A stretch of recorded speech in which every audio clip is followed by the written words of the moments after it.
Welcome back to The Truth is Viral. My name is Bob Powell, and in this short video I'm going to say goodbye to bad rubbish.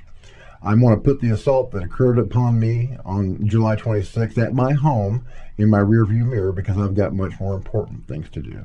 But first, a little bit of background on the deranged individual who came to my home to deliver a pizza that he later claimed was tainted. His name is Peter Fournier. Mr. Fournier is no stranger to law enforcement. In 2013, he was charged with assault after attacking a KATU cameraman and flashing a badge, claiming to be law enforcement, as the cameraman was taking some B-roll for a weather report. Fournier was arrested for assault, malicious mischief, and impersonating a police officer. Police records show that Fournier was later trespassed from Laurelhurst Park in Portland after using a stun gun to assault a juvenile there. Those records show that he was once again wearing a uniform and a badge, pretending to be some type of an authority figure. Fournier admitted to police that, and I quote, "There was a question as to whether I had exceeded my authority by approaching the suspects in a public park, which they indicated was not in my jurisdiction. I agreed to contact emergency dispatch in the future." Well, he never had any type of authority at all, much less official authority, much less the authority to assault a little kid with a taser. Fournier was also the subject of a 2011 Willamette Week story entitled Bad Neighbor, in which his neighbors complained about the way he had maintained the property of his nearly $2 million mansion that he let fall apart, which borders Portland's beloved Laurelhurst Park. Next door to Fournier lived Dick Kroll, who was 72, and the late Park Bailey. The two were longtime Laurelhurst residents who bought and renovated houses. Fournier harassed his elderly neighbors mercilessly. Police records and neighborhood accounts show that the dispute took many forms. Fournier allegedly threatened Kroll and Bailey. He frequently yelled homophobic slurs, blasted conservative talk radio at them with outdoor speakers for hours, and would shine spotlights from his property into their bedroom windows for nights on end. Okay, that's how he treated his neighbors, folks. They treated him so bad that they wrote him up in the newspaper about it. The worst neighbor in Portland. But let's fast forward out to my involvement with the Bundy trial in Oregon last year, in which the Bundy family was found not guilty on a slew of felony charges related to their protest at the Malheur National Wildlife Refuge in 2016. The protest came to an end when the Bundys were arrested and rancher Lavoy Finicum was assassinated by the Oregon State Patrol and members of the FBI's hostage rescue team. One HRT sniper is currently under indictment for the shot that he took and subsequently lied about to investigators. And my source inside the Justice Department tells me that if they can match the bullet in Ryan Bundy's arm to a rifle fired by another member of that team, another indictment will be forthcoming. The Bundys' acquittal and the arrest of the FBI sniper got under Fournier's skin, and he set his sights on new targets, the Bundys and their supporters. Since the trial in Oregon ended, Fournier has found common cause with other extremely hateful individuals on Twitter and other internet forums. These people have nothing better to do than pore over the social media of their victims, harassing them online, and even stalking them in real life. Can you believe that they actually found my biscuits and gravy to be a topic of interest, something that they wanted to talk about? You know, I first found out about this group firsthand when Fournier, who had taken exception to something that I said on Facebook after he started harassing a couple of female patriots, traveled 2,300 miles one way so that he could deliver a pizza to me in person and film it for the amusement of his Twitter followers. He bragged in his Twitter post that he had tainted the pizza with his bodily fluids before delivering it to me. And he said that he had been the reason that I ended my hunger strike. Except I never was on a hunger strike. I was fasting and praying for divine intervention on behalf of the Bundys and the defendants in their trial. That fast ended after 21 days, 3 days before Fournier showed up at my house on July 26th. Shortly thereafter, the government once again failed to return a guilty verdict and the first set of men to go to trial for their participation at the Standoff in the Bundy Ranch in 2014. Thousands of people, thousands were praying for the Bundy Ranch defendants during this time, so I can't take any credit at all for those not guilty verdicts, but I'd like to think that my prayers and fasting did contribute in some small manner. Anyway, let's take a look at this video that Fournier posted on Twitter using the name Goblin Seaman as he delivered this tainted pizza that he said was from a secret admirer.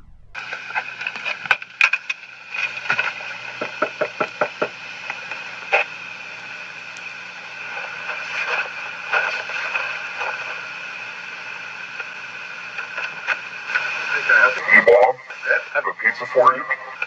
Okay. From, they said to say from a secret admirer. A secret admirer, oh my God. Okay. Have a good evening. Enjoy that. Okay, I wasn't born yesterday, folks. My radar went up almost immediately, and the thought of eating the pizza never even crossed my mind.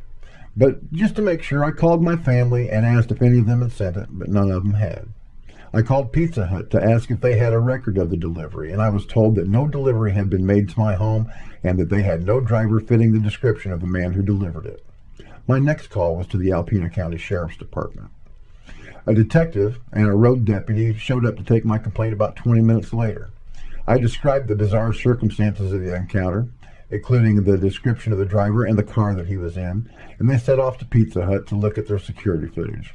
Didn't take them long to narrow the purchase down to the one made by Fournier, and he was captured on 2 of Pizza Hut's video surveillance cameras. Let's take a look at those. Okay, so here we have the suspect sitting inside the Pizza Hut, captured on surveillance video, picking his nose and trolling on Twitter and YouTube, and probably thinking about all the laughs that he's going to get when he shows his followers the video that he's going to take delivering me a pizza. But here's where we get him, folks, because he takes off his hat, and that salt and pepper and poodle hair and the glasses and the shape of his face, absolutely no doubt in my mind that the man that brought that pizza to me was Peter Fournier, and he did it with the intent on making me sick if I had eaten it. I definitely would have gotten sick later after I found out what was on the pizza had I eaten it, but I'm not that stupid. Okay, I just don't eat pizza that's given to me, or any food that's given to me by anybody else. There's some crazy people out there. These people are nuts. You know, it's one thing to troll on Twitter and, you know, speak your mind on the internet. That's your First Amendment right. Okay, I don't care. I don't even watch that stuff. I don't care. It doesn't bother me. But when you bring it into the real world, when you come to somebody's home, that's a threat. Okay, you're not just picking your nose and trolling on your phone anymore. That's a physical threat, and I don't take it as such. Okay, now there's a young lady going to come up here and she's going to laugh at something that Peter says.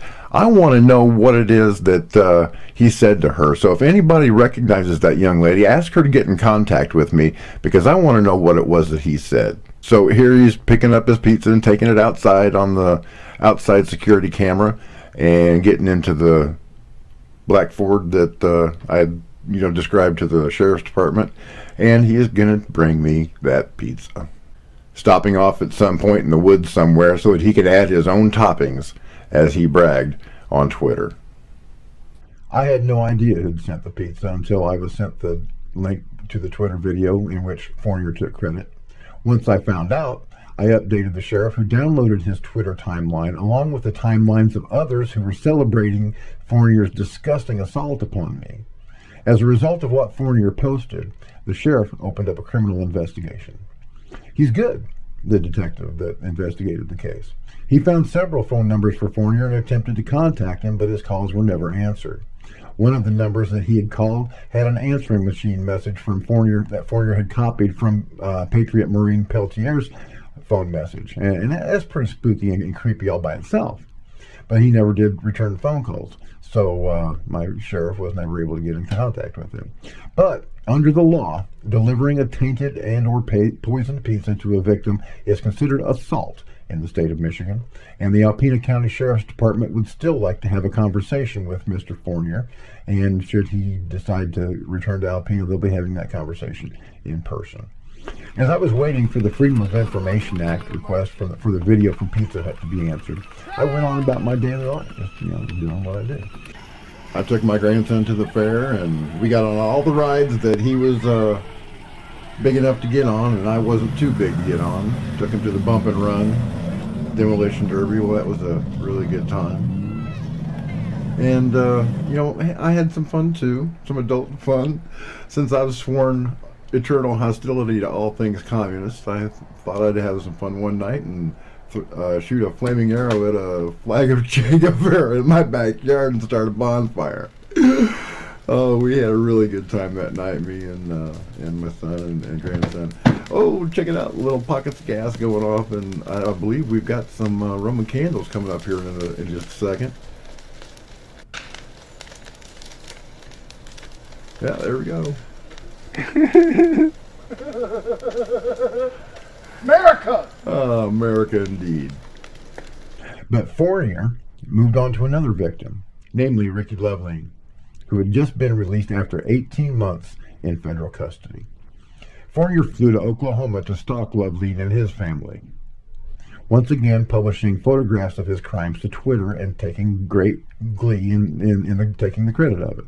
His activities were reported to the Tulsa County Sheriff's Office, which coordinated with my sheriff, and now he's being sought for questioning in 2 states.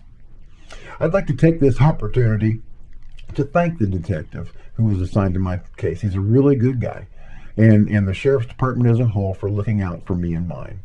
They do this because, unlike cop hater Gavin Seam, after who Fournier modeled his Twitter handle, I'm not a pain in the ass. Who you harassing, Kennedy?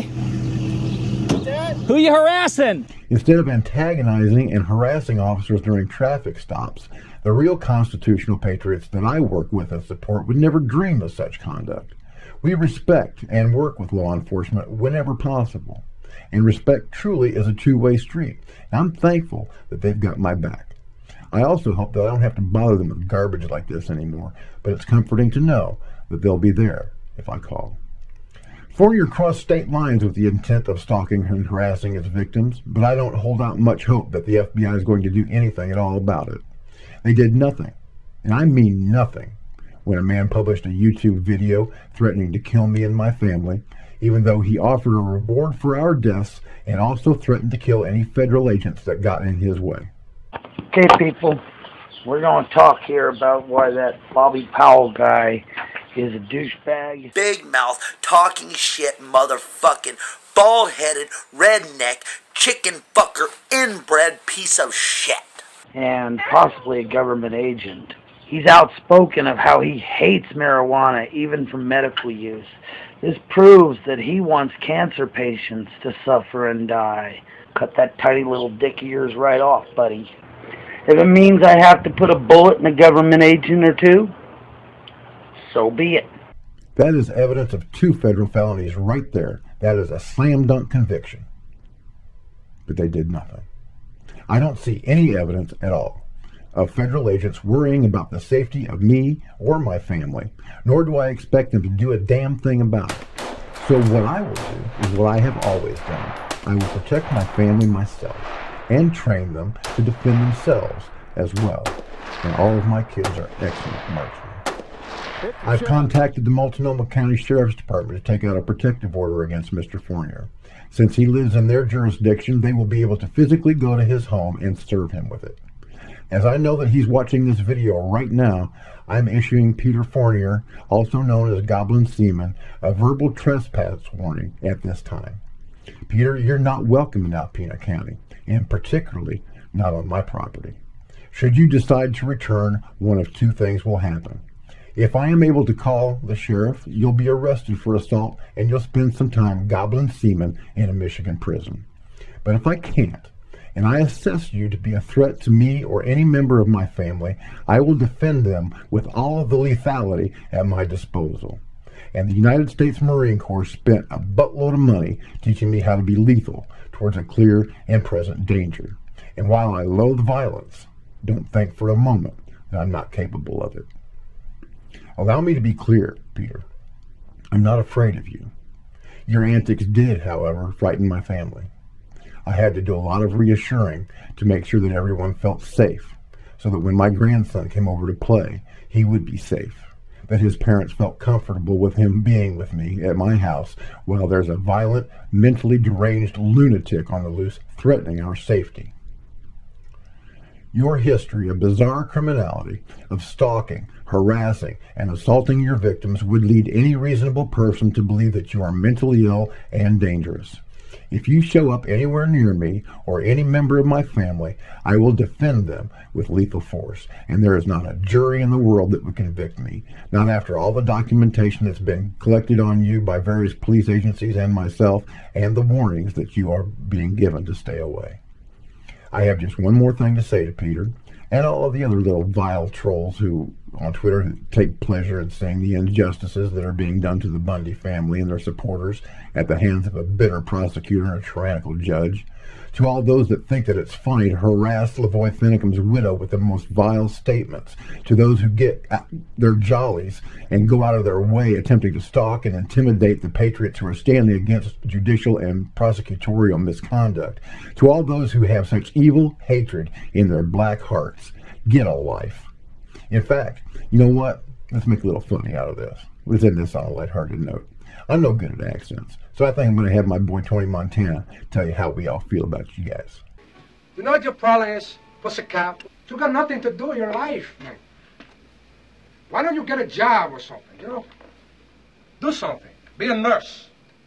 Work with blind kids, lepers, that kind of thing.